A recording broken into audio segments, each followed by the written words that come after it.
Hello,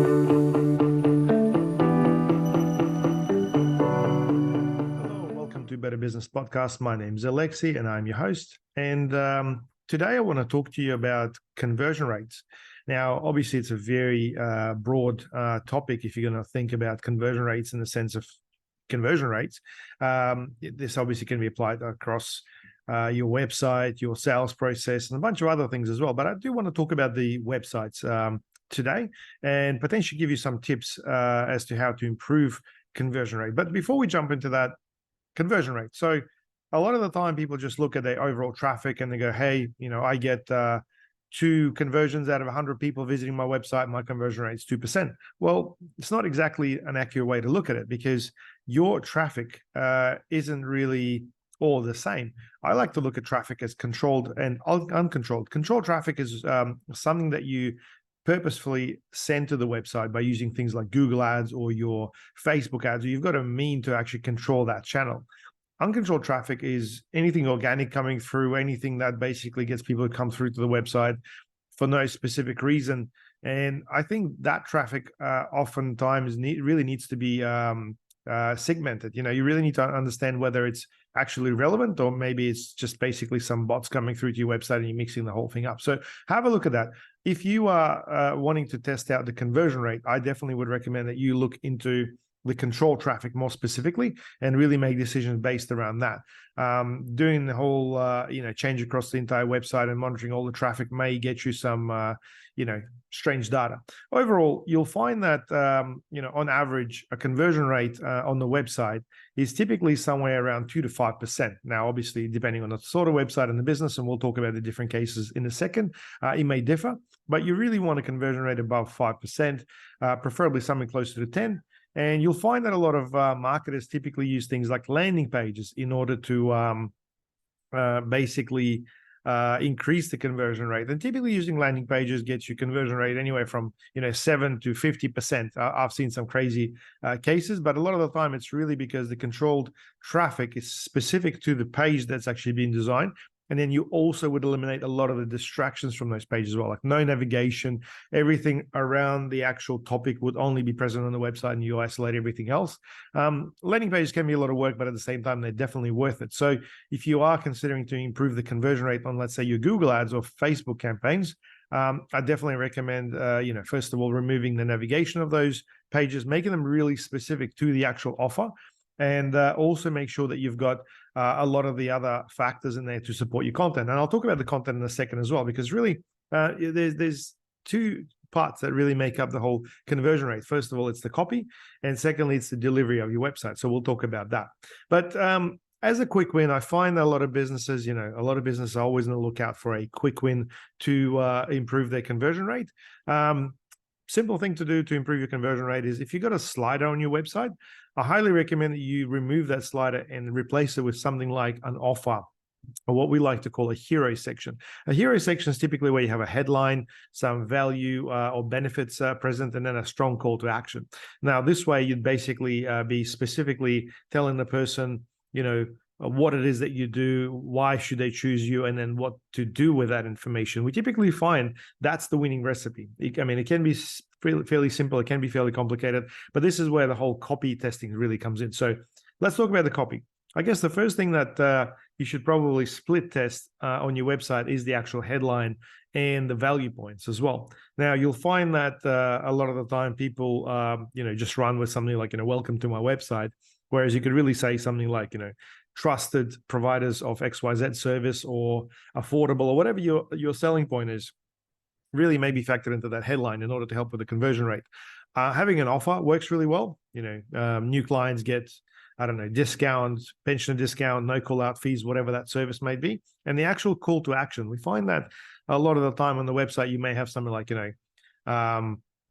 it could be something like submit a form or something. But if you change that to inquire now or get a free quote, or even better, something like get a free on-site quote if it's for a service business, that typically turns into something a little bit more powerful, and people prefer that quite a lot. Now, the get a quote thing is really quite common on a lot of websites I see for trades businesses. Now, if you think about it, not everyone's really after getting a quote. A lot of the time, they just want to ask a question. So you may want to trial that against something like Inquire Now as a call to action on your button. Now I'm talking about that text on the button, which by default says submit. Try changing it to Inquire Now and see what happens, because I think a lot of the time people really actually want to be able to inquire about your service and ask questions before they ask for a quote. Test it out. Now, if you want to spruce up your website even further and create more trust, I definitely recommend adding things like testimonials or reviews to your website. People want to know that you've done business with somebody else before. And look, for WordPress websites, and for example, there's a whole bunch of different plugins that allow you to feature your Google reviews on the site, Facebook reviews, whatever you prefer. It's a good idea to run those to basically help with that credibility. Also, there is a term that a lot of marketers use, trust signals. Now, trust signals is something that allows you to create trust based on other organizations, like badges of, let's say, Trustpilot or product review or something like that. Or even if you're accredited by certain organizations or affiliated with them as well, having those logos on the website certainly helps. Now, if you've got a lot of content on the website, you have to really consider whether all of it is relevant. And if someone may be creating a distraction, this is where you'd be removing it. For that particular reason, navigation menus are typically removed from landing pages, because you actually want to remove distractions. You want people to follow through with the one page and not go anywhere else. Now, finally, adding things like guarantees definitely works very well on the websites to improve the conversion rate, because really you are turning the whole conversation to like, you guys got nothing to lose if you do business with us, whether it's free returns for 30 days, 100% customer service, on-time guarantee, like some sort of a guarantee that really provides a peace of mind. That's really, really important. Now, on the delivery side of things, this is more the delivery of your website. First of all, have a look at your website page speed. Now, I know this topic has been talked about to death, but if you are running a cheap host, I'm not going to mention any names, but you're paying, let's say, $15 a month or something for, chances are your website is fairly slow. Now, this is something that Google penalizes you for, whether you're doing Google ads, whether you're doing SEO. But most importantly, a lot of the time, if things don't load up in time, specifically on things like mobile devices, you're going to lose that particular person. Now, which brings me to my next topic, the mobile optimization. Now, a lot of people are trying to squeeze in everything that's on their website onto the mobile view on their site.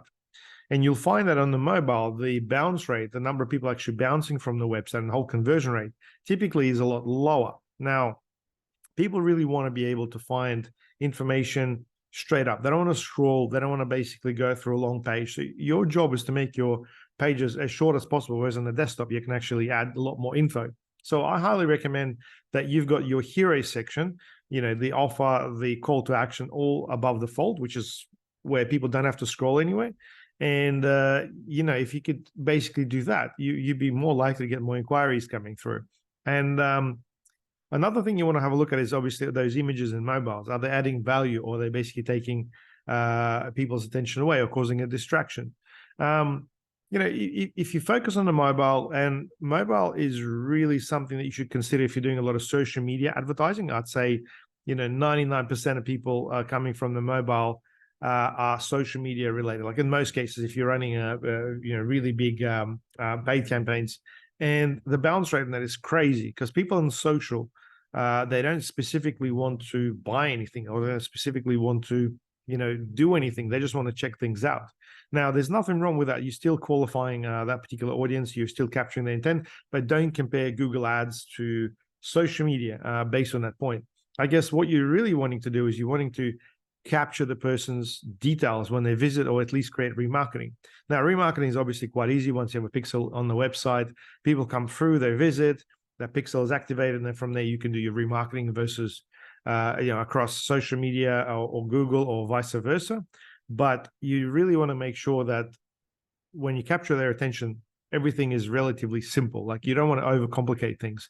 If you are running an ad for one thing, try to focus on that one thing. I've seen a lot of campaigns where people run one ad and then engage people for one thing, and then when people get remarketing or anything else afterwards, it's completely unrelated, or it's very, very general.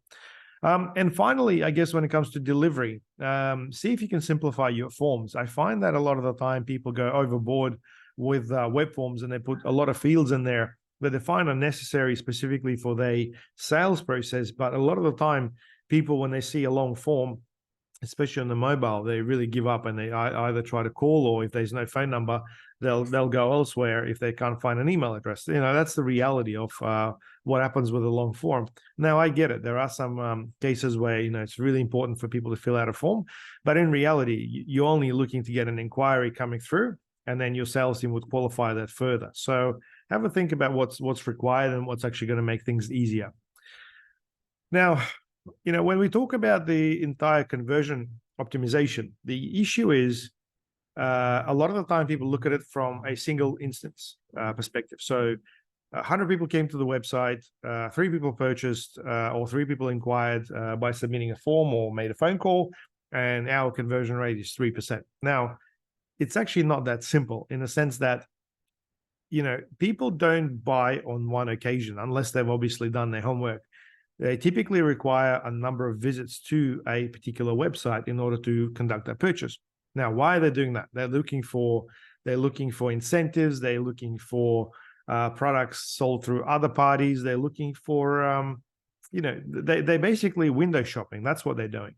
And I think what's really important is that, you really should aim at trying to capture those people's details as opposed to try to get them over the line straight away. What I mean by that is, let's say naturally your 3 to 5% conversion rate, it could be okay, but if you're paying a lot for the clicks that are coming through to the website, you really want to make sure that conversion rate is higher, or you have a fallback, which is what I like to refer to as opt-ins in this case.